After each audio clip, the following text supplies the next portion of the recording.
Bismillahirrahmanirrahim. Assalamu alaikum students. Welcome to Global School System. This lecture is for class 8th, subject chemistry, chapter number 2, review exercise. Today we are going to discuss exercise part 2. कल मैंने आपको exercise का part 1 करवाया था, आज हम करेंगे exercise का पार्ट 2. क्वेश्चन नंबर 8 से आगे. क्वेश्चन नंबर 8 देखें. Explain how Bohr atomic theory different from the Rutherford atomic theory. Bohr theory different क्यों है रदरफोर्ड थ्योरी से. तो ये दोनों टॉपिक्स मैंने आपको पढ़ाए हैं. इन दोनों में डिफरेंस क्या है, ये बहुत इंपॉर्टेंट है शॉर्ट क्वेश्चंस के लिए. नंबर 1 डिफरेंस देखिए लिखा हुआ है. Rutherford atomic theory is based on classical physics. Rutherford theory classical physics पर बेस्ड करती है. On the other hand Bohr theory is based on quantum theory. ठीक है. क्वांटम थ्योरी ने कहा कि जो लाइट है उसने पार्टिकल नेचर को डिस्कस किया था, जबकि क्लासिकल फिजिक्स में लाइट की वेव नेचर को डिस्कस किया गया. Question number point number 2.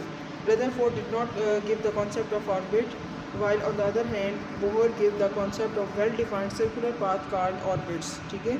Bohr theory ने कहा कि इलेक्ट्रॉन जो है वो सर्कुलर पाथ में मूव करे. उस सर्कुलर पाथ को उसने कहा कि ये ऑर्बिट्स और इनकी स्पेसिफिक एनर्जी है. इनकी स्पेसिफिक एनर्जी के होने की वजह से इनको नाम दिया गया एनर्जी लेवल्स बोहर ने, जबकि रदरफोर्ड ने ऐसा कॉन्सेप्ट नहीं दिया ऑर्बिट के बारे में. नंबर 3. रदरफोर्ड ने कोई एटम की स्टेबिलिटी के बारे में इंफॉर्मेशन नहीं दी. उसने स्टेबिलिटी को डिस्कस नहीं किया. And observe line spectrum obtain for atom और लाइन स्पेक्ट्रम के बारे में. On the other hand Bohr atomic theory nicely explain the stability of atom and observe line spectrum obtain for an atom. और line spectrum को भी observe किया गया. Question number 9. Describe the presence of sub shell in a shell. इसमें आपने sub shell की definition लिखनी है. The complex path followed by an electron in a shell. And sub shell के नाम भी लिखने हैं, S, P, D and F. ठीक है. इन चारों के आपने नाम भी लिखने हैं सब शेल, और इनमें इलेक्ट्रॉनिक डिस्ट्रीब्यूशन भी लिखने हैं. Question number 10. Discuss the importance and uses of isotope in various field of field. Uses of isotope मैंने आपको पढ़ाए हैं, आपके बुक पे लिखे भी हैं. आपने शॉर्ट क्वेश्चन है तो नंबर 3 यूजेस आपने लिखने हैं. मेडिकल फील्ड में किस तरह से हम यूज़ करते हैं आइसोटोप्स को. Question number 11. The atomic number of an element is 23 and its mass number is 56.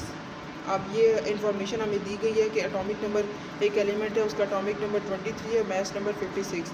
हमने ए पार्ट में हमने बताना है प्रोटॉन्स कितने होंगे और electrons. As you know that atomic number is equal to number of proton and electron. Atomic number की value जो होगी प्रोटॉन्स भी उतने होंगे और इलेक्ट्रॉन्स भी. अब एटॉमिक नंबर यहाँ पर 23 है, इस मतलब क्या है कि इलेक्ट्रॉन्स भी 23 होंगे और प्रोटॉन्स भी 23 होंगे.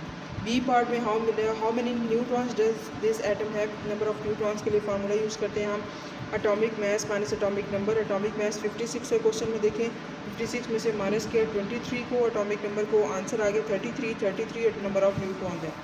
Question number 12.